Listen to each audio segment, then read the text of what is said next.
It's looking perfect. Awesome.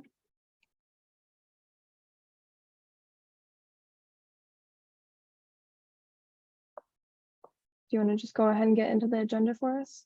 Sure. So during part one of today's session, we're going to be talking about service learning, doing a brief overview of service learning, of GivePulse, its benefits, and the expectations that we have around using it.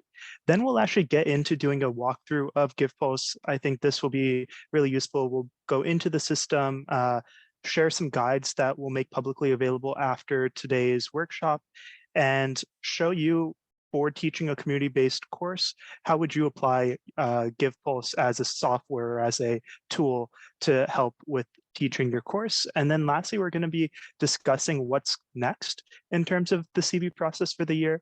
So we'll have a brief discussion in terms of what are ways that we can support you around your annual report. Also talk about upcoming events that we have, and then any questions or troubleshooting that would be useful for us to know in ahead of time as we start the semester.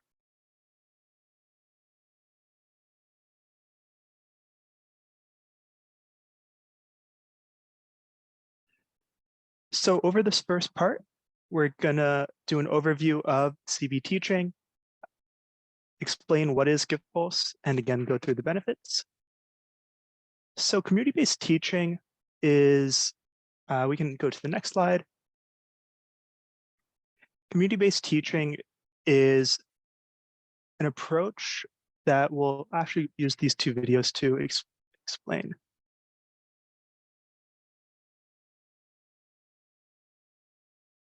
And we might need to share with sound as we do the screen share. No problem. Let me double check them.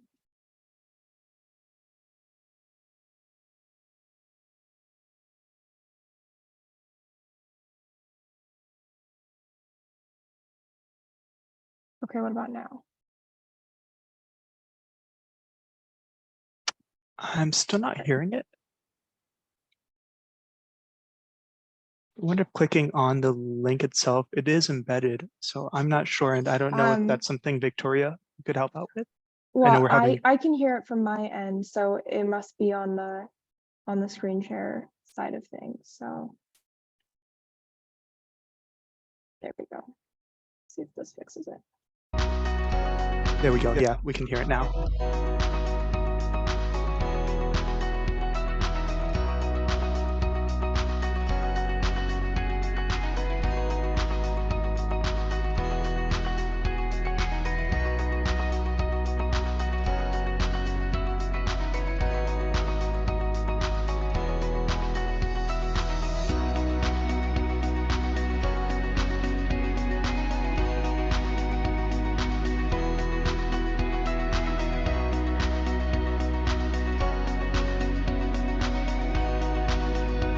There is usually a bit of sound with this video. There we go. It's kind of going in and out.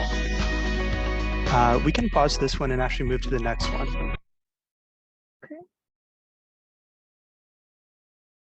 Live it and experience it. If this class wasn't a service learning class, I think it would have been one of those classes where you just learn a bunch of statistics and like you might hear a story or two, which is kind of like sad, but you'll forget about it.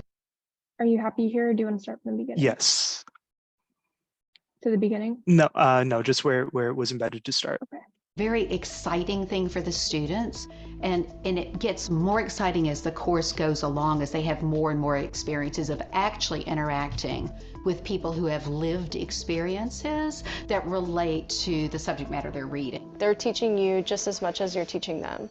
What you're reading actually jumps out of the page if you can connect it to something you've actually seen. It broadens the students' scopes, horizons, perspectives, and makes them think about community on such a micro and a macro level, which I think is essential for change. Like, I remember just leaving class and just feeling like, oh my goodness, like I really want to do something to change this. Service learning classes will definitely change your perspective about a lot of things that you might be learning in your traditional classes. It really helped me develop a very critical eye towards what I was reading in the news, how I understood current events. Service learning is why I chose my major. Service learning is why I'm in my master's program.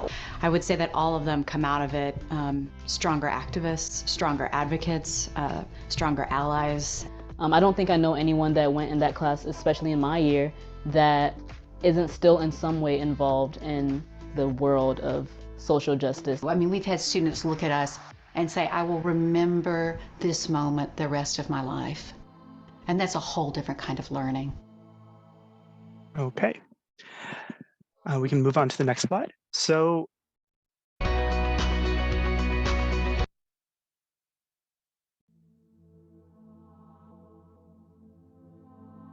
Hi, my name's Melina Price.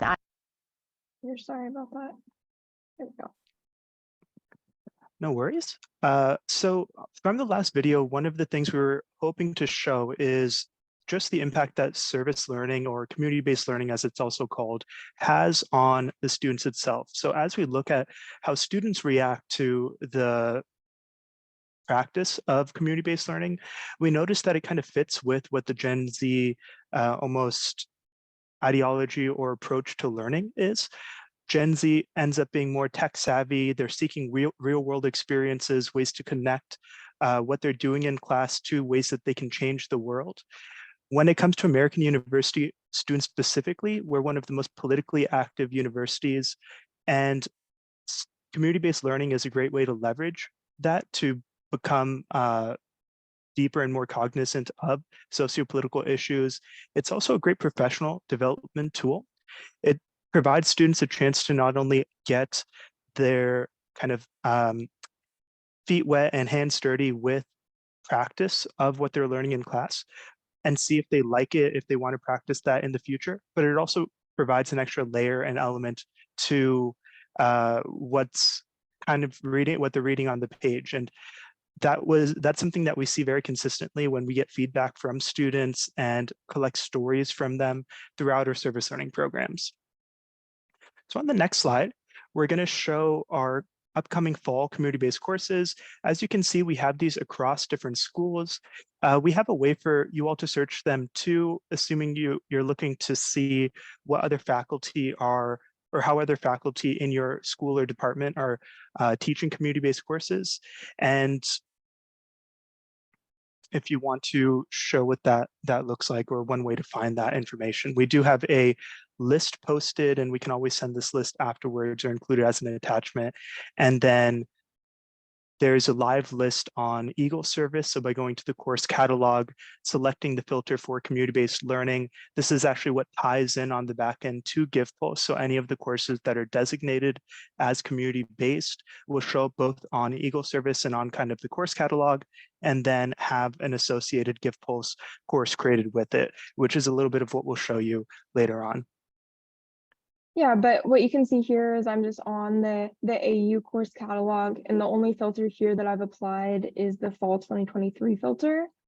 And then when you scroll down on this left-hand side to course types, you're able to select from the list of course types community-based learning right here. And this will update your filter so that all of the courses that are currently showing are community-based courses. You can see we have both graduate and undergraduate level courses, and you can select by that. You can also pick by instructor if you're looking to see which of your colleagues are teaching, and then you can show the subject areas as well. And so if you have any interest in searching by department, then that's a great way to do that as well.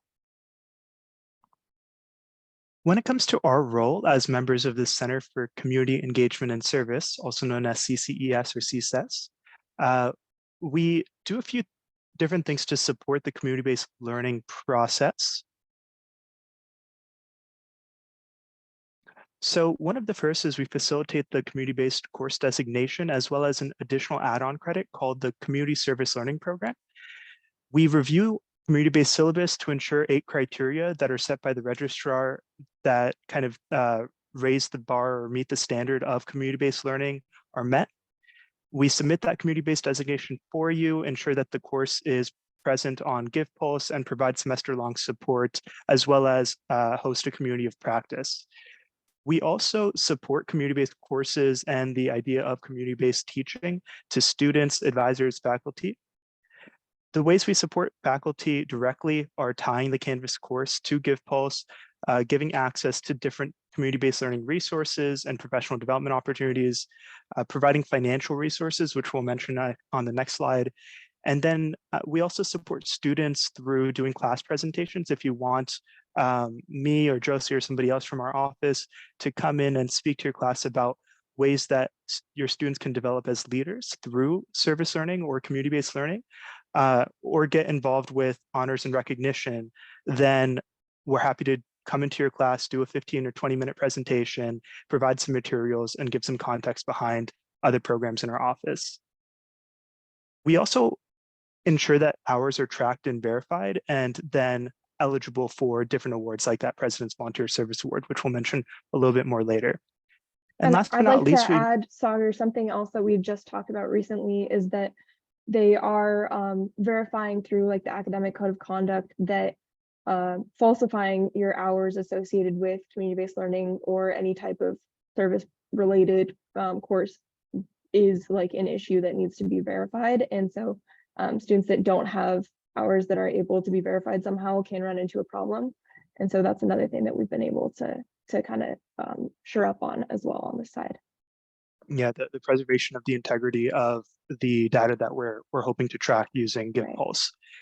And then lastly, the managing of nonprofit relationships. So connecting different organizations to faculty and students and onboarding nonprofits onto GivePulse and providing them resources on how to approve hours, verify them, etc. So next slide, we have a few of our financial or fiscal supports that we have for faculty.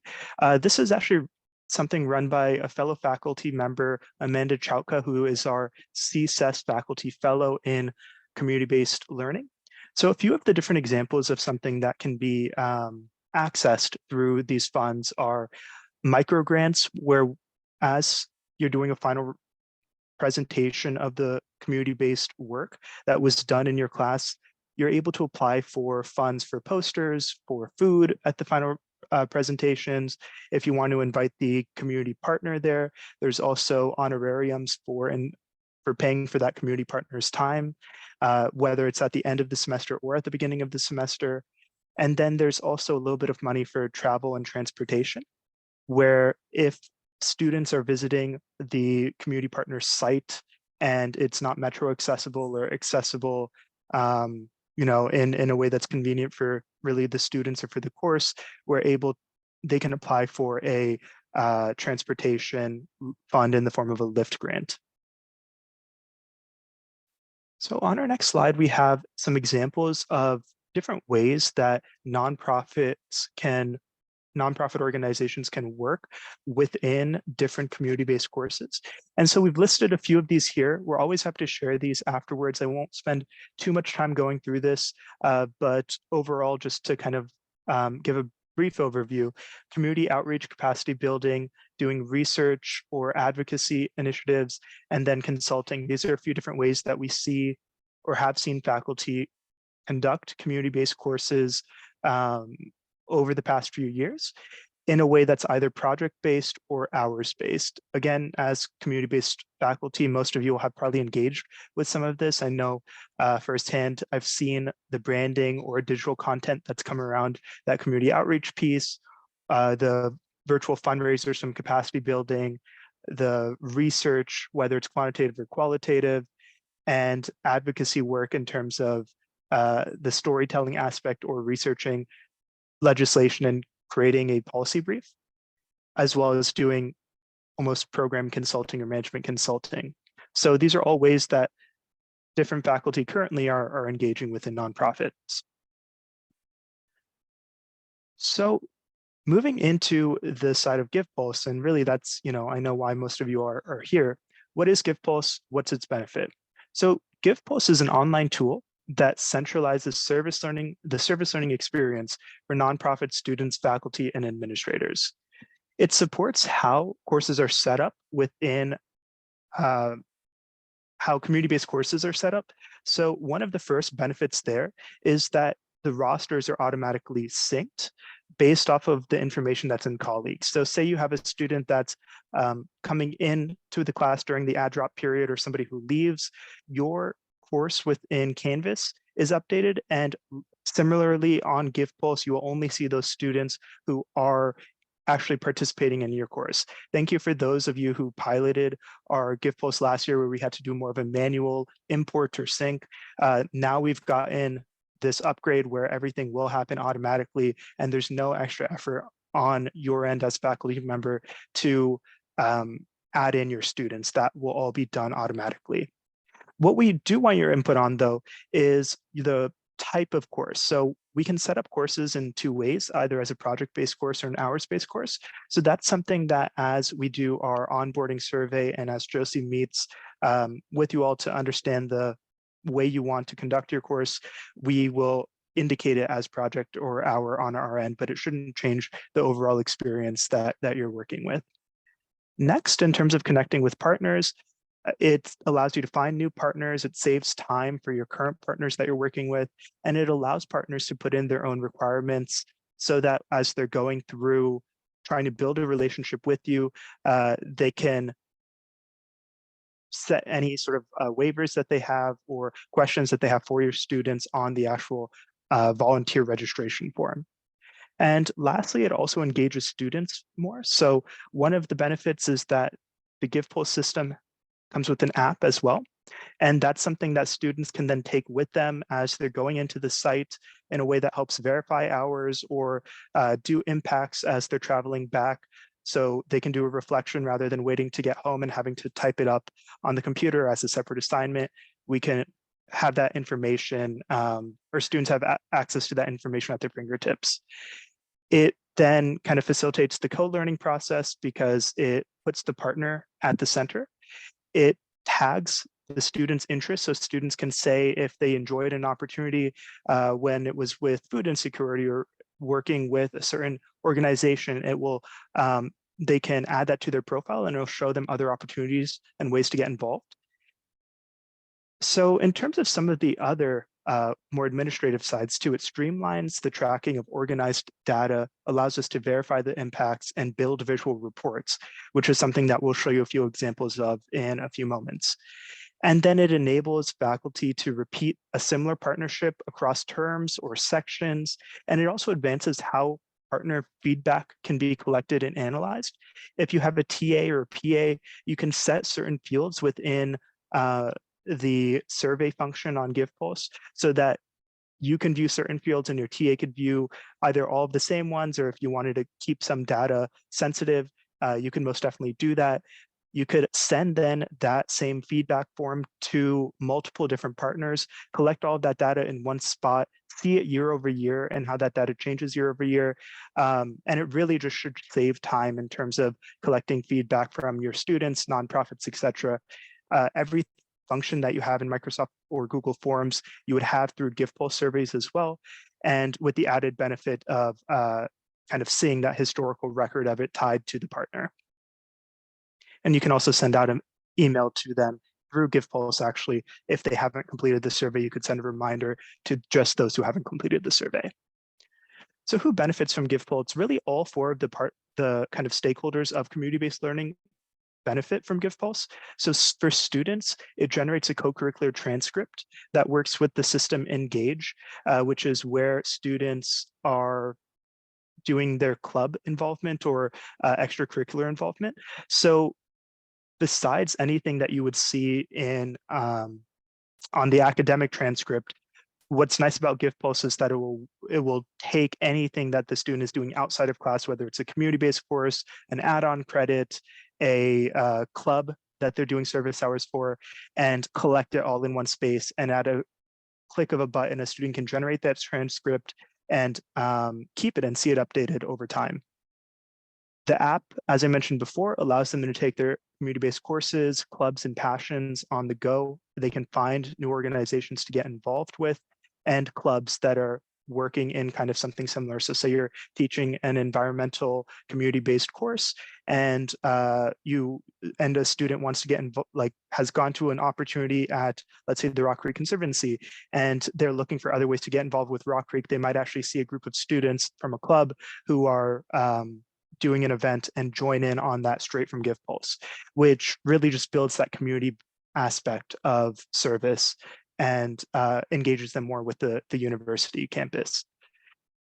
Lastly, hours are verified and they can be recorded to multiple programs. So when it comes to some of our programs like the Community Service Learning Program or the President's Volunteer Service Award, students are able to not only tag the hours to the courses itself, but it has the added benefit of being able to automatically tag those hours towards the President's Volunteer Service Award, or if they're doing a CSLP add-on credit, it would tag it to that as well.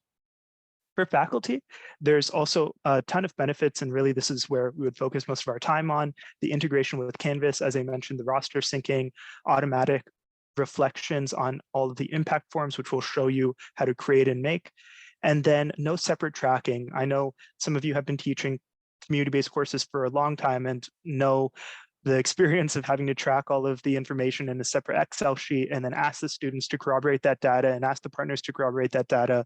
The hope is that none of that will be needed and that it will all be in one spot where you, your students, and your nonprofits can all have access to that. It's flexible by course, whether it's a project-based course or an hours-based course. You can repeat templates across sections, across terms, for both the course itself, volunteer events, or surveys. And then it allows you to visualize the impact for things like annual faculty reports, or if you just want to share to your students, what were you able to accomplish in this one community-based learning class? We'll show you a few ways on how to do that. And lastly, with partnership formation, finding new partners can see the data, and it's really reciprocal in nature again, because the partners have an ability to actually post the events themselves. Our community partners have really enjoyed this for the reasons that it allows them to have all of their volunteer shifts in one place. And when the student actually gets to the site, they can be almost like a check-in attendant where on their phone, they would see everybody who's supposed to be there on site that day, and they can actually swipe to just check them in, and that's it. The hours are verified. There's also automatic ways to do this through geotagging, which is more of an advanced function, very easy to set up, but one that we can explain later. Another one of the big benefits to our nonprofit partners is that it allows nonprofits to advertise volunteer opportunities to a larger audience.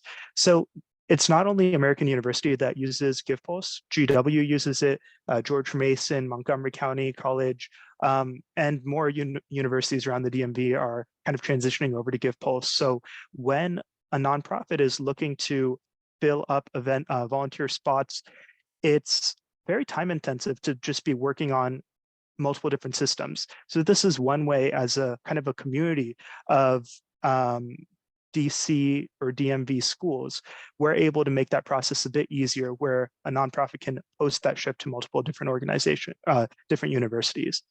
And it allows them to collect the volunteer data that they would need for grants or impact reports to board members or donors, etc.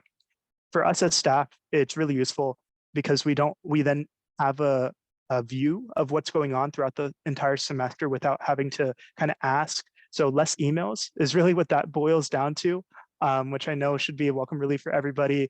It centralizes the data on the institution and community partner relationships. So sometimes we hear from nonprofits where there's students who are volunteering with them and they were from a different program, but they assumed that it was from a community-based course. So hopefully this would avoid confusion in that sense. And it allows for a streamlined transition year over year or semester over semester for community-based courses.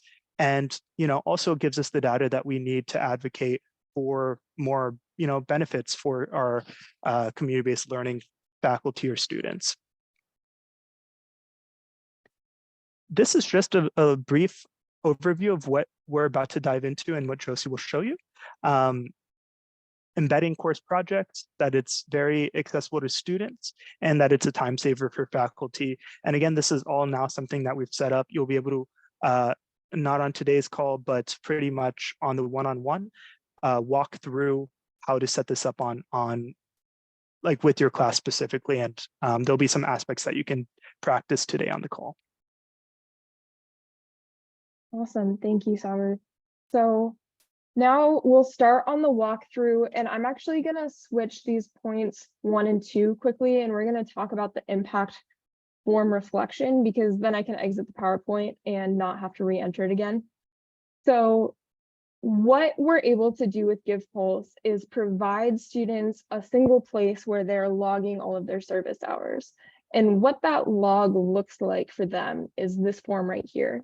So the basic form includes this section right up here, this first question that lets them tag their service to your course in the first place. So that's what they would be doing to indicate what it is that they're trying to log to. They're able to put the dates in, and they're able to put the time, the amount of hours that they completed. So these are just key for keeping track in general, and also for verifying again on the backside. And then here, students can rate their experience, and this is a reflection section that's just open about their experience. So a lot of times for our CSLP students who we're the ones that are administrating the program experience for them, I like to prompt students to write, a reflection of like what they physically did during that service experience, so that they're able to remember anything memorable that stood out to them, something funny, something that left a long-term impression, and something that connects deeper to their course, or that they want to reflect further on and think about, or something they learned is another good example. Then the personal notes section is private, only viewable to the student. So if something happened during that time period that they try to remember, or they need a note for themselves for the future, they're able to leave that in the personal notes section. Then they're also able to add attachments. So if they have photos from that experience that are taken with permission from the nonprofit and everyone involved, of course, they're able to upload those here.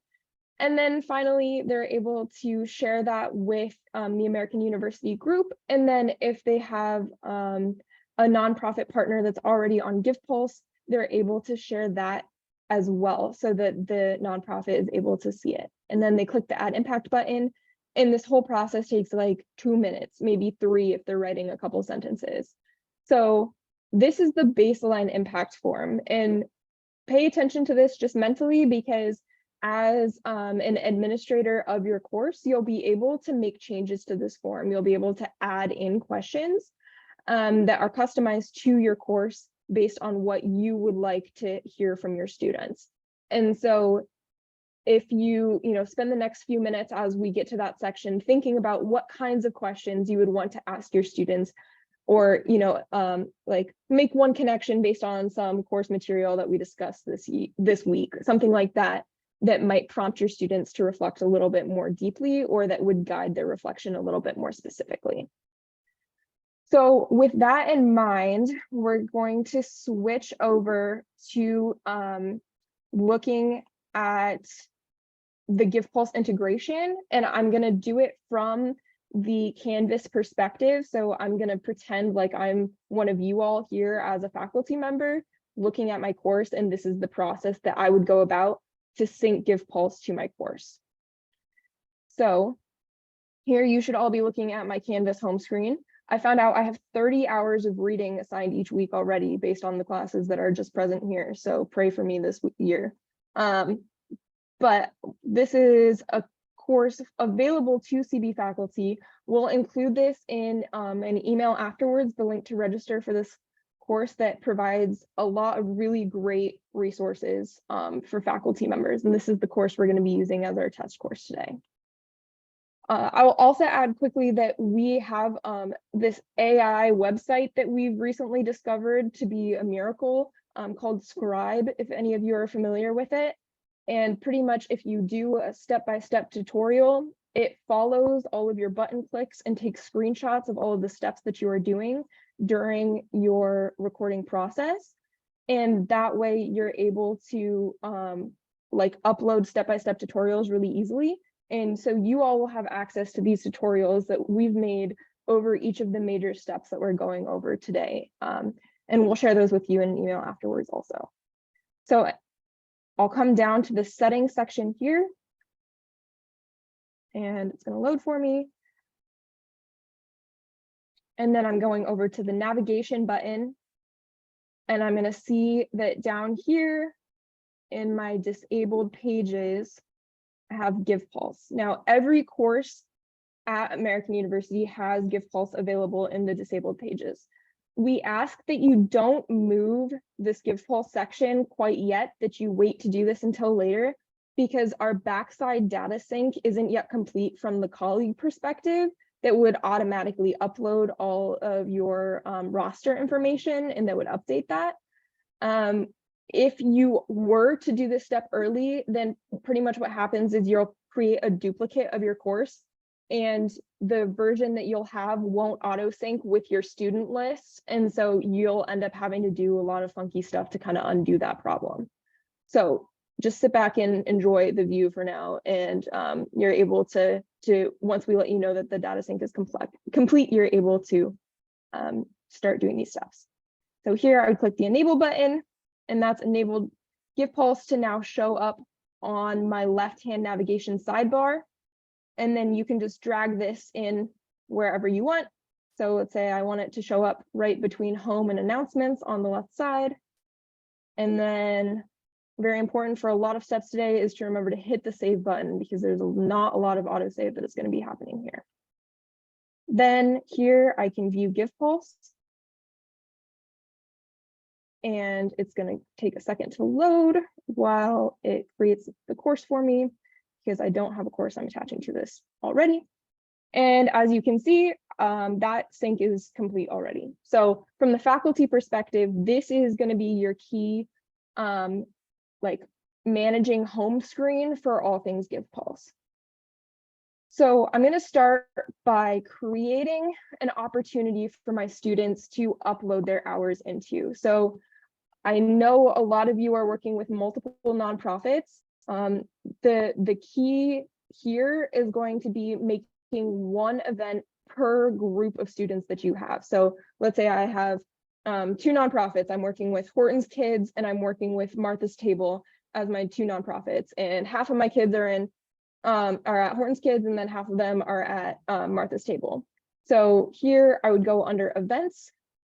I'm going to click the add event button, and we're going to give it a second to load. And then here I would just create the name for it. Let's see, our submission.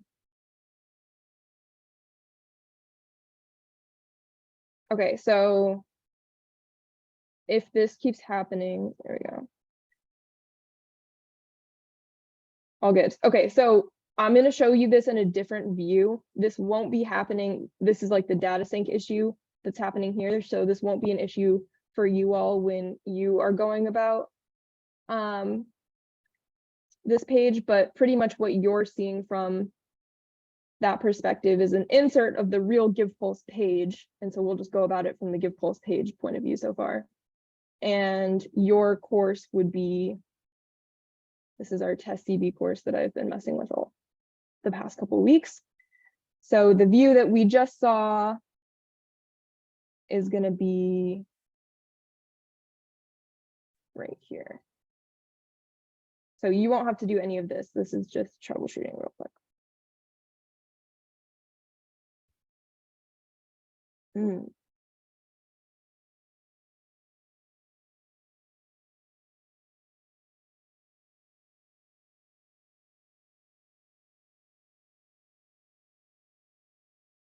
All right, we're gonna restart this real quick.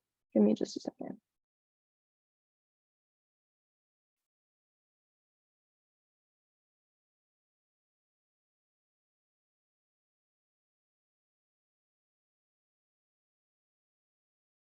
Okay, so this is the view that's inserted into your Canvas page. So again, just like we just saw, we're going to events, add event. And this is just going to be happening directly through Canvas. Then here, Okay, so this, I guess, is the error. This is the GivePulse website down Saagar that we were having earlier. So Yeah. I'm gonna pull up the Scribe version of it that I made, and we're gonna just roll through there. And so a lot of the process that Josie's going through at the moment too, we've documented using this tool called Scribe. So Josie's going to show that. We can actually share the link with you directly so that anything, if you have any questions about any of the individual pieces, whether it's adding events, accessing your course, syncing it, we have a step-by-step with like kind of screenshots, etc., guide for each part of that. So all you would have to do is request that from either Josie or I, and we can get that to you and even assist you with setting it up for the very first time. Okay, so this is like this is a screenshot version of what we just saw. So again, we're clicking on GivePulse on the left. We're clicking on the events button on the left. We're picking add event from the dropdown. And then here we're going to title it. So the biggest thing here again is you're going to divide by your community partners. So if you're picking, I'm saying that this is the Horton Kids opportunity, I'm going to just clarify in the title so that when students are going to select where they're logging their hours to, they know they're logging it to Horton's Kids. And then you can add the assignment description as well here. If your students are picking their own partner and you're not picking from a list, then you can just leave it open hours and the students will connect with the partner on the back end through their end. And we'll need to enter your class and do like a 5-minute presentation on that to teach them how to do that, but that's pretty easy to do. So then you can add the description, make that whatever it is that you'd like to add. Then I'm going to ensure if I'm an hours-based course, so we're going to look at the hours-based version first. Project-based courses are going to run a little differently. If it's hours-based, I'm going to click on the volunteer and ensure that it's a volunteer event that I'm opening up. And then I'm going to make sure that it's an ongoing volunteer event. Then at the bottom of this page, it's going to say save and continue. We'll save and continue. Then the participants needed number doesn't really matter. You just need more than you have students in your class. So I just put like 500 on this just as a way to level it. And then to add an address, if you do know the site location where your students are going to be going, it's great if you can add that so that we do have documentation of like where in DC students are going. If you don't, just put the AU address in and that should be perfectly fine. Again, also, if you have instructions on how students should get there, leaving that in the address notes is another good place to do that. So if they need to take the blue line and get off at whatever stop, then that's a good place to leave that note. Then save and continue again.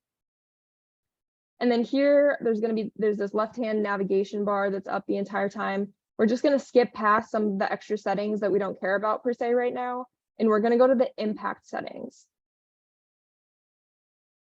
And then again, this is what I was saying about creating an opportunity per nonprofit, and then we'll tag each of them on the backside here.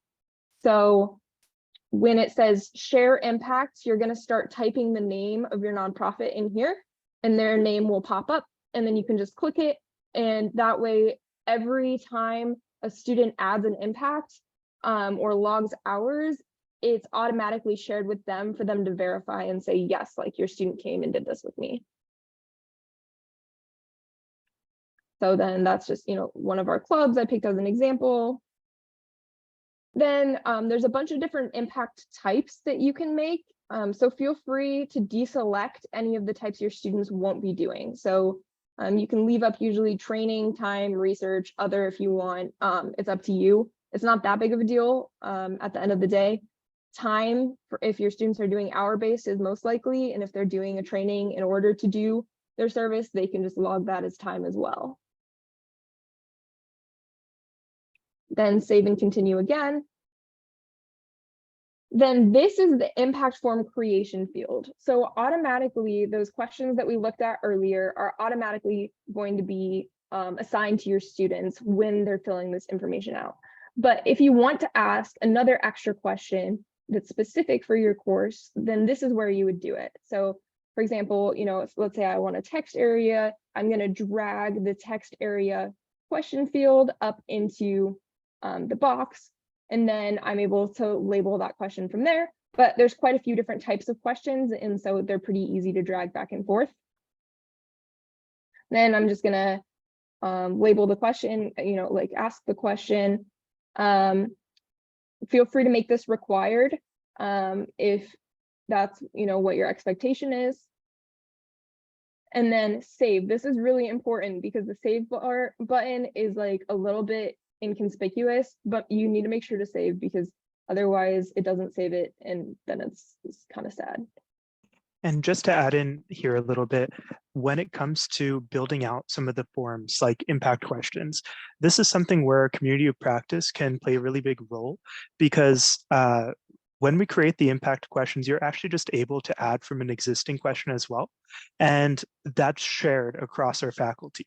It's the same thing as when we're creating a survey, as I mentioned before, where you could get partner feedback or feedback from students in this way of a reflection form. If, say, you and your peers who are teaching CB in your own department have a few questions that you all would want to ask across courses, there's you can just pull in those same questions, not have to create new fields or create new surveys. So there's a nice collaborative element to this, whether you're trying to share a survey for feedback forms or a reflection survey, like an impact reflection like this. Exactly. So then what's going to happen is we're going to hit the publish button up here on the top. And that's going to submit the first event. So then what you're going to want to do is you're probably wanting to make multiple of these per community partner. So let's say I just finished the Horton Kids one, and now I want to do one with Martha's Table. So I'm going to go back to the events button up on the top left. And I'm going to see that I have the event listed right here. And there's going to be this little drop down by the actions. And in that drop down is a button that says duplicate. And you're going to just push the duplicate button. And then what you're going to do is you're going to rename the name. So you might leave it the same, but you might just change the name of the community partner that you're doing here. And this is going to copy all of the information that you've already done. So all of the dates, all of the addresses, the community partners you've tagged, the impact questions you have asked are all exactly the same throughout here. So don't forget to update the address as needed, because if your community partner, if you're changing the name of the community partner, then probably they're at a different location. So make sure that you've made that change if you need to. And then we'll hit the save and continue button. And then on the impact settings here, I'm going to hit the X button, and that's going to get rid of the impact of the original nonprofit that I tagged in the original event that I made. And then I'm just able to search for a new one, and every nonprofit that's in GivePulse will show up here. And I can just add in my new nonprofit that I'm picking here, hit next. And then we'll just hit the save and continue button. And then you just hit publish again, hit OK. And that was it. So then you have those two events that are created. Sometimes people have students that do a one-off project on their own. So maybe all of your students are working with these two partners, but then you have one student that's on a different timeline. You can just go ahead and make a separate event that says like other or like extra, or that's for that student specifically. And then that's a way to isolate their impacts from the rest of them, of the student impacts. And so we're able to see more easily then what that process looks like. And then we're gonna go back and look at the other one that I made for project-based. Yeah, Saagar, go ahead. And this process in terms of creating events, right?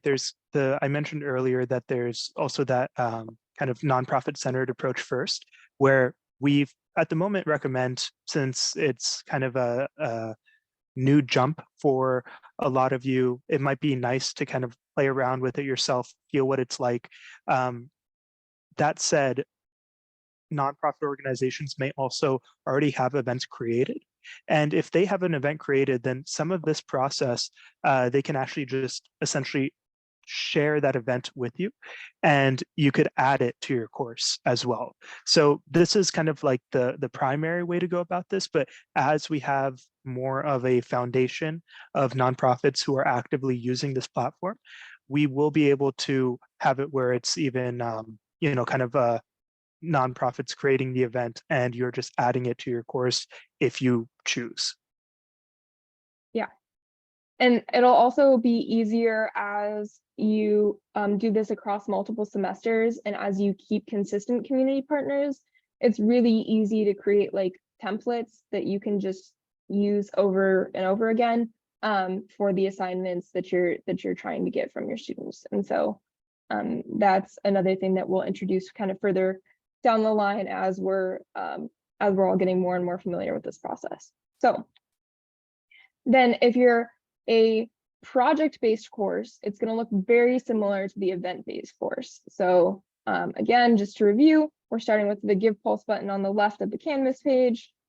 We're clicking on the events button. We're going to click add events. Then we're going to name the opportunity that we're creating in the title section, again, labeling the community partner that that group is working with. You're going to give a project description here. Then what you're doing, instead of clicking volunteer, is you're clicking project. And that's going to change the way that the format exists in the impact system. And then this way, students are going to be prompted to complete milestones as opposed to ongoing hour requirements. And so then going forward, save and continue. Right on this left-hand side, we're going to skip over all of the extra settings and we're going to go to the milestone section. And this is where you're able to build out what those milestones look like for your students. So you'll click actions on the top there, and then you can add, and you're going to just add. I would recommend adding one milestone at a time. When you add multiple, it can get a little confusing. Feel free to play around with it if you'd like. But if you're not doing like a million milestones, then doing, if your students are checking in 6 times, doing them one at a time is not that difficult. But if you have like a weekly occurrence, then that's when it might be more appropriate to add multiple at a time. So here you're going to name what the milestone is. Maybe it's like, partner 1 check-in or something like that, and a brief description of what the event is.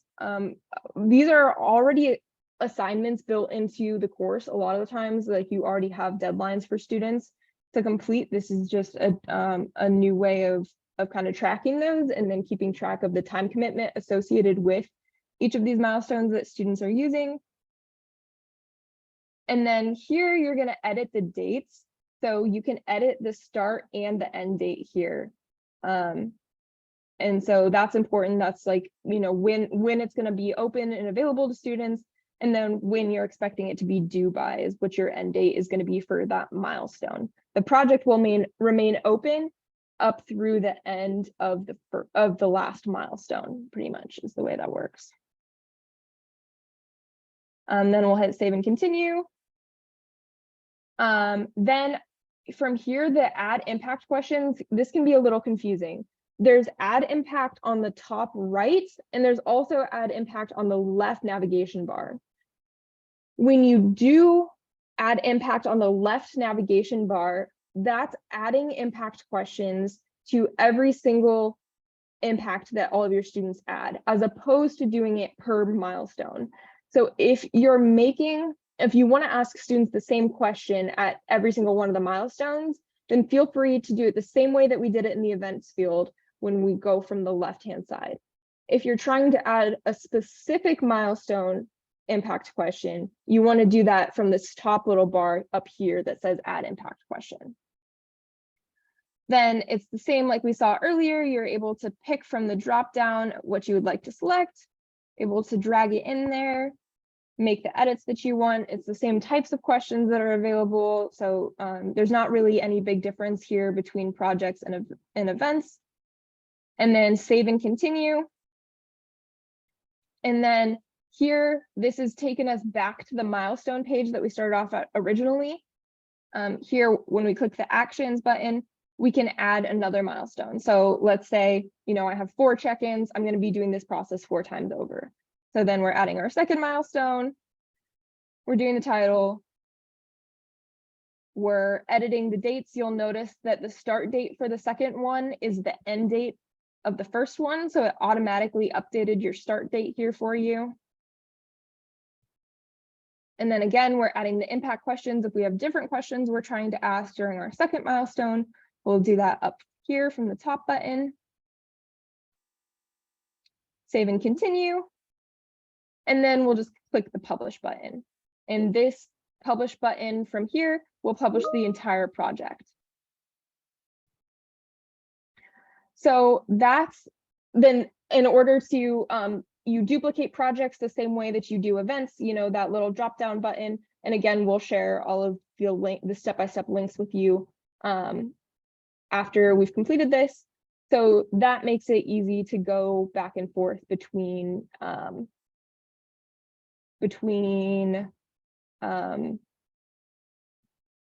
like events that you're trying to create and to duplicate between community partners. That's the word I'm looking for.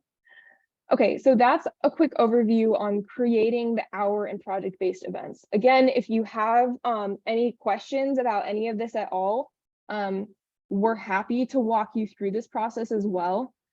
There's a lot of ability to personalize within this. This is kind of just the simplest, most straightforward way that we've shown.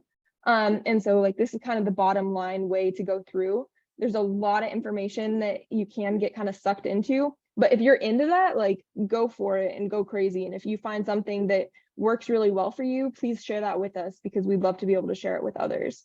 As you're comfortable, we would encourage you to play around a little bit in GivePulse and find out what exactly you enjoy being able to use. Okay, now we're going to try to go back to GivePulse to talk about what viewing student submissions looks like. So let's hope that it's happy with me this time.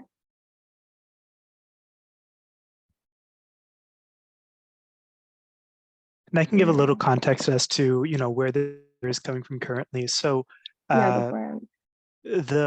what's happening is that colleague where all of the student data is stored is moving towards, GivePulse. And so that's where that automatic roster sync comes in. It will also allow us to understand a few of information around students, like what is everybody's grade level or the school that they're in, etc., so that we can see how is service learning happening across the campus when we're looking at each of the individual students. So, I know in the past what we've done is just ask, how many students do you have in your class? Now we're able to take a much deeper look and see what's everybody's majors, or are they going for master's program too? Are there any things that are making these students special in more of an individual way? In order for us to get to that point, we have to involve our IT team. And there's this thing called SFTP, Secure File Transfer Protocol. And it's something way above my pay grade, and it requires a lot of of a time investment initially. And right now, our Secure File Transfer Protocol lead is on vacation. So when they are back next week, that's when we should be able to see your individual GivePost class created that's linked to your Canvas course. So when we send out the follow-up email, where we'll include the community of practice, we'll include some of these onboarding slides. We'll also say, hey, you can now try these steps and register the Canvas connection with GivePulse, and everything should be working very smoothly by then. Yeah. So I'm going to skip over currently the student submission viewing because that happens directly through GivePulse. They host all of that information. And instead, I'll show you how to integrate assignments from GivePulse into Canvas. So the way that this works is, again, really straightforward and can be built into assignments that you already have established. So that's one of the very nice things about it. Here, let me share my screen with you. Okay, so again, I'm on the same page here where I have this GivePulse section. But let's say I go home and I'm looking at let's look at all of the modules, and let's say we have this assignment that we want to add into the community of practice agenda right here. So we'll add an assignment.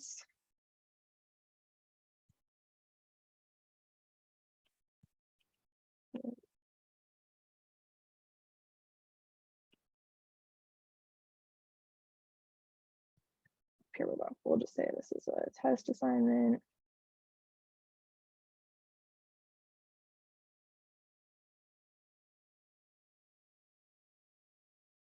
So imagine you already have your assignment built in that says, hey, you know, your hours are due. I'm looking to see, maybe it's week 6 of the semester, and I'm looking to see that you have 10 of your hours done or something like that. You're able to directly embed in here the link for students to log those hours. So under this little plug button, you're going to see GivePulse as one of your pop-out options. And then here, under your events, it's going to show your events that you've created. So it's going to show the different, like, you know, the ones based on all of your nonprofits, or if you have any projects that you've created, those will show up here too. And it's possible to click, there's going to be right here also an add impact button. Here, we can actually, I think, do this from the group perspective also. So we can embed add impact here. So actually, this might be a better way to do it. If you have multiple events for your students based on their community partner that they're doing, I would go ahead and go to the group button, because then you only need to embed one link. And so we'll click this add impact button. And it's gonna probably freak out on me. Oh, maybe not. That's exciting. And then this is going to be added directly onto the part of the assignment description that you've already uploaded. So then we'll do our little update thingy and we'll save. And I don't want to jump the gun a little bit, but one of the places that when we're looking at, you know, kind of what's the future of this, how will everybody be able to collaborate within faculty? If we go to edit and then that plug again, I just wanted to point out something. Yeah, so for sure. So the way that this is going to happen on the back end is that we're grouping all of your courses by your schools or departments. And so that's what these subgroup looks are. And then we'll have an even larger one that's all of our community-based courses. So as you're searching for your events, nonprofits are probably affiliating, or requesting to affiliate is probably more accurate, because you get to approve whether or not nonprofit events will show up here. If they, you know, have one and they see your course and they're like, that might be a good fit, let me see if I can affiliate with them and if they will, you know, join, if we could partner together. So where you see some of these, and I'll put an arrow on the screen, if you see where there's these type of events or causes or skills, those are going to be filters. And so say that you're right now a community-based course that has your students find individual community partners to work with for that experience. You may have a long list and you still want students to be tracking their impact on this assignment side. It will be pretty easy to then just filter by public health, or by the skill of graphic design, etc., so that it should, you know, kind of streamline that and allow you to share with your other peers a little bit more about what you're doing and what you've already created. for sure. And so then from the student perspective, it's really easy to just come through and just click the add impact button. That's going to open up that form that we showed you earlier on. And all they have to do is add their reflection right in there. And it's directly from the Canvas site. They don't leave. They don't have to, import information from somewhere else. And then you're able to view that on the back end. And we'll have a nice visual for you about viewing those impacts that students are logging and checking those hours. And we're able to do that pretty seamlessly from one place when students are able to use this add impact button. For those of you that piloted for us, thank you. That was really helpful in obtaining the software in the first place. And I know a lot of you had some challenges associated with getting students to add their impacts into the correct place. And this will make it much easier to do that as well. So I'll just return now to the PowerPoint. And we'll be able to look forward here. So where we're going right now too, I know that everybody is kind of muted with their videos off. I really am hoping to see all of you all and have a little bit of a discussion about how we can truly leverage this, right? Because I understand that there's a bit of a shift. Hopefully some of what you've heard today seems feasible, seems inspiring, that you can kind of like save time by being able to duplicate the same system across different sections or terms, find new nonprofits, have them put together their events and share those with you. And also you're an admin of your own section, so you would be able to kind of like have control over it and visualize some of the information. So what you see over here are a few different reports that you would be able to generate with the click of a button or ask us to. And one of those is a heat map. It also could turn into a cluster map. You could click on any of these clusters and see all of the students who have contributed at what sites in that specific area, and then read the reflections by each student for that, which is really cool when you get to delve into that. You also get to see the different, the nonprofits have each tagged their nonprofit to certain causes, and you'll be able to see a breakdown of those causes. You can also see a word cloud of the different reflections, so that then towards the end of the semester, when you're recapping what was this as a CBL experience to your students, you can kind of pull on that for that kind of final presentation.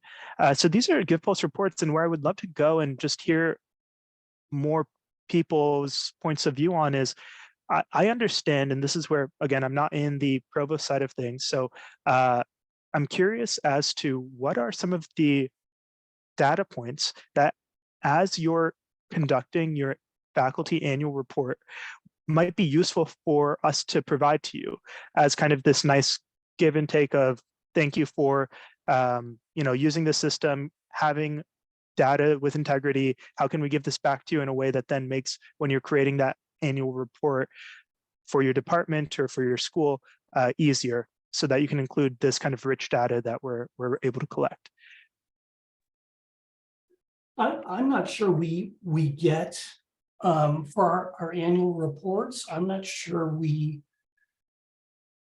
only section that I can think of where this is relevant is they ask for pedagogical innovations. And so something that's more blanket statement is helpful. I don't know that we get any credit for, as far as academic affairs is concerned, for participating in this program. But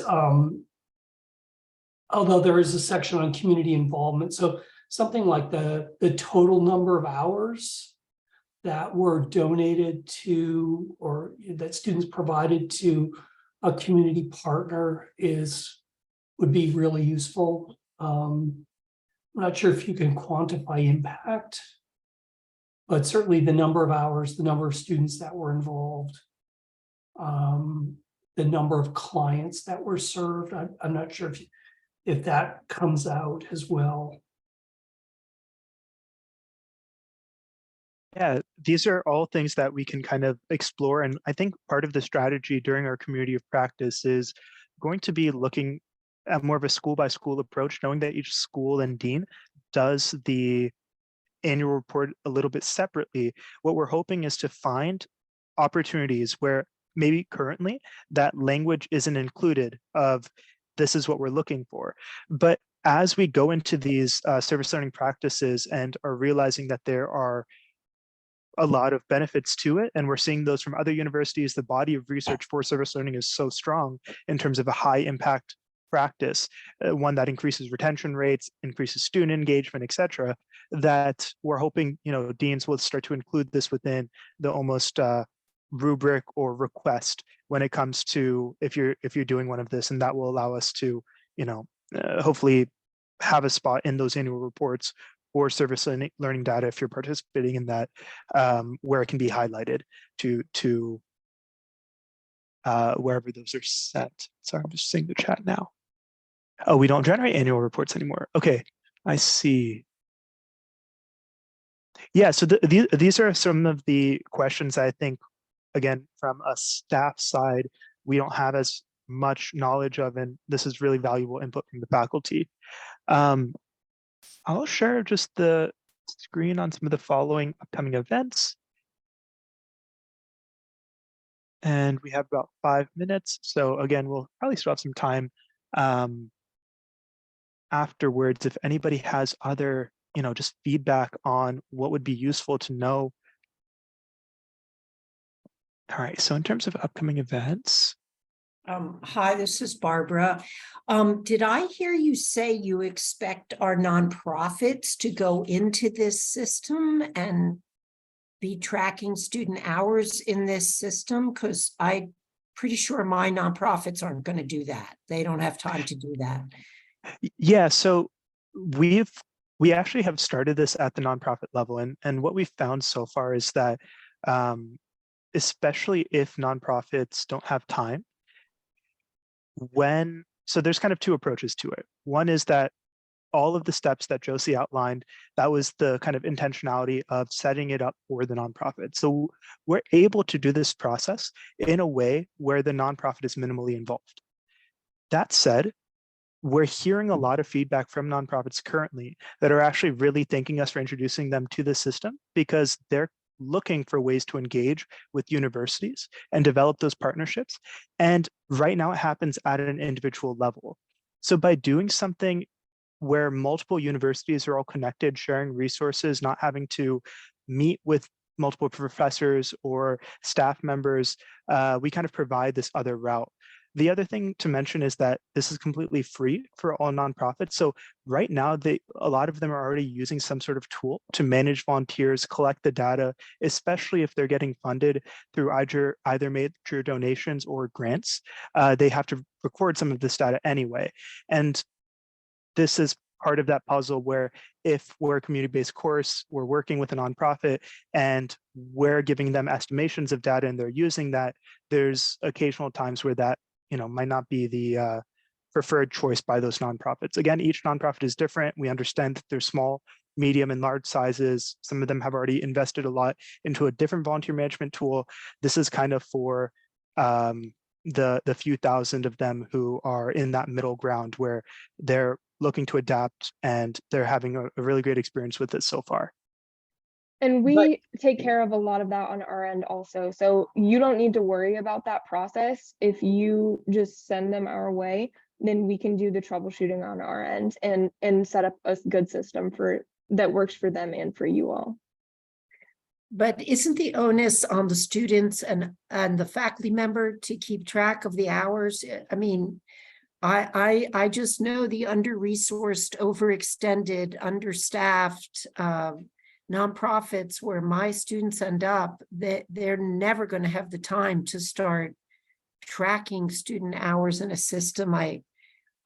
It's not expected of them, right? It's not required of them for our students to partner with, let's say, Little Friends of Peace that's working in after-school programs in some of the toughest classrooms in some of the toughest schools to de-escalate violence in Anacostia and other places. Yeah.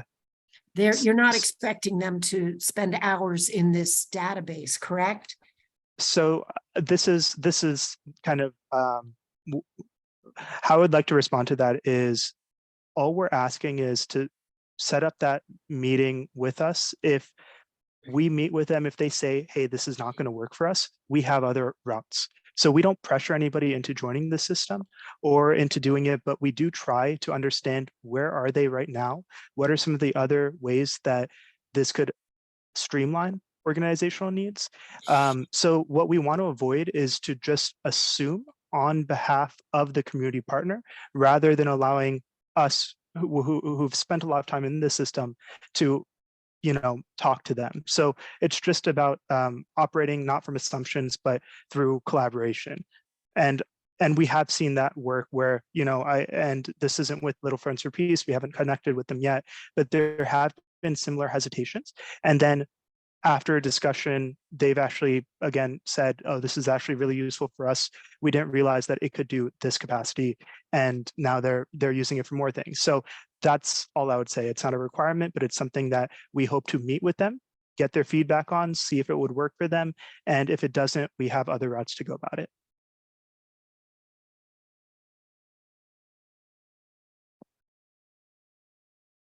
Thank you. Yeah, so I know we're at time. We'll send over some of these upcoming events, but I know we'll see a few of you at the faculty community partner brunch. All of the people at the brunch, by the way, will be using GivePulse. Same with the nonprofit networking fair. So that's 18 organizations to 20 organizations at both of these events, all across different disciplines. We have CSLP registration closing on September 11th. Classroom presentations are available. We'll send the link after. And we'll also send along the resources for your Canvas course as well. So thank you so much, everybody, for attending and staying with us during this time. Again, we're all invested here as practitioners and really hoping to make this a system that allows us to build for the future.